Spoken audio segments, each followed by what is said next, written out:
Proklamasi. Kami, bangsa Indonesia, dengan ini menyatakan kemerdekaan Indonesia. Hal-hal yang mengenai pemindahan kekuasaan dan lain-lain diselenggarakan dengan cara saksama dan dalam tempo yang sesingkat-singkatnya. Jakarta, 17 Agustus 1945, atas nama bangsa Indonesia, Soekarno Hatta. Selamat datang di channel Rino Satrio Official, channel yang khusus membahas tentang informasi, tips, dan tutorial keren. Oke, sebelum menonton jangan lupa subscribe channel Rino Satrio Official dan jangan lupa juga nyalakan tanda loncengnya untuk notifikasi video saya selanjutnya. Check it out. Peringatan Hari Kemerdekaan Republik Indonesia biasa dirayakan dengan berbagai macam lomba, mulai dari lomba balap karung, makan kerupuk, tarik tambang, panjat pinang, sampai dengan pawai obor, dan masih banyak lagi. Jika diperhatikan nih guys, jenis lomba yang diselenggarakan tuh hampir selalu sama dari tahun ke tahun, karena perlombaan yang ada pada 17 Agustusan itu sebenarnya itu sudah ada pada masa kolonialisme Belanda dan Jepang. Dan pada tahun ini Republik Indonesia merayakan ulang tahunnya yang ke-75 tahun guys. Namun demikian, aneka lomba tersebut tetap dapat dinikmati dan menjadi ajang silaturahmi orang Indonesia.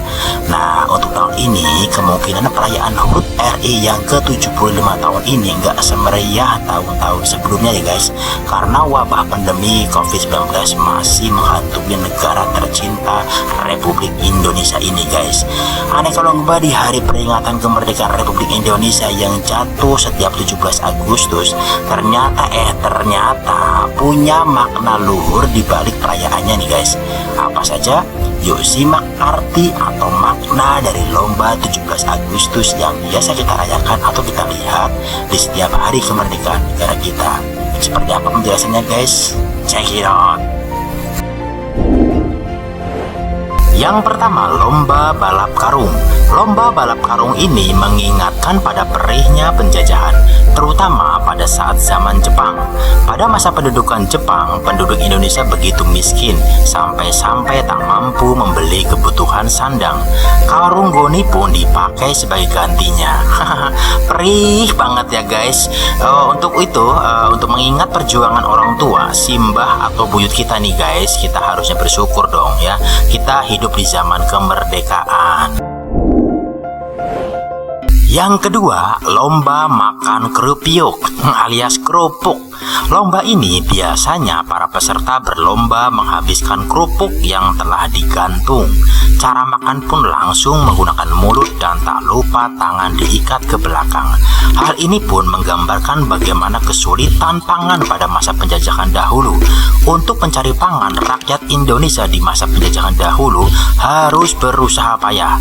Hal ini karena pada zaman penjajahan dahulu bukan hanya tenaga yang diperas, hasil bumi seperti padi, palawija, dan hasil kebun pun harus diserahkan ke kolonial sebagai pajak untuk hasil bumi. Dipikir-pikir langsa banget ya guys zaman perjuangan dulu. Yang keempat, lomba panjat pinang. Sama halnya dengan lomba tarik tambang, biasanya lomba panjat pinang bukan dilakukan perseorangan, namun dilakukan oleh tim yang terdiri lebih dari 2 orang untuk mendapatkan hadiah pada pohon, bambu, atau kayu yang menjulang tinggi. Zaman dahulu kala, panjat pinang digelar sebagai hiburan saat perayaan-perayaan penting orang Belanda di bumi Indonesia, seperti pesta pernikahan. Nah, ketika itu penduduk pribumi berlomba-lomba mendapatkan hadiah yang digantungkan di puncak pohon pinang.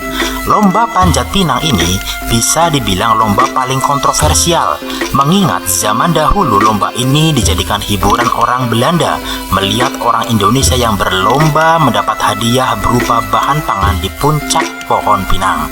Selain itu, pertumbuhan pohon pinang yang lambat membuat ketersediaan pohon pinang kini sangat-sangat minim ya, karena permintaan untuk lomba 17 Agustus pada zaman dahulu dan mungkin pada zaman-zaman sekarang juga masih ya guys. Yang ketiga, lomba tarik tambang. Lomba tarik tambang memiliki maknanya tersendiri. Tak hanya adu kekuatan, tetapi juga mementingkan tim atau teamwork ya, yang kompak untuk meraih kemenangan.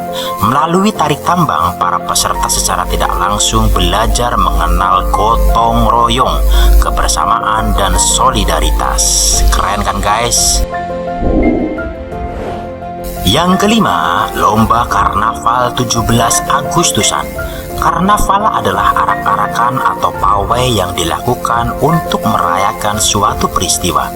Biasanya para peserta karnaval mengenakan dandanan menarik dan bermacam-macam corak yang menarik pula.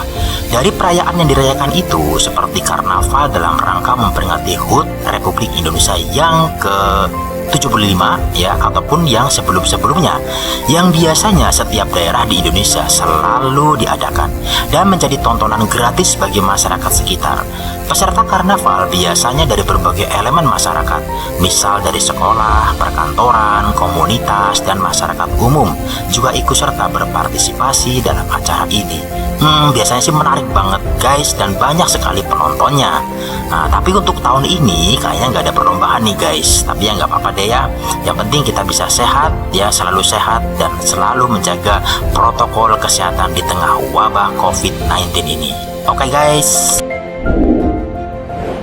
Yang keenam, pawai obor 17-an.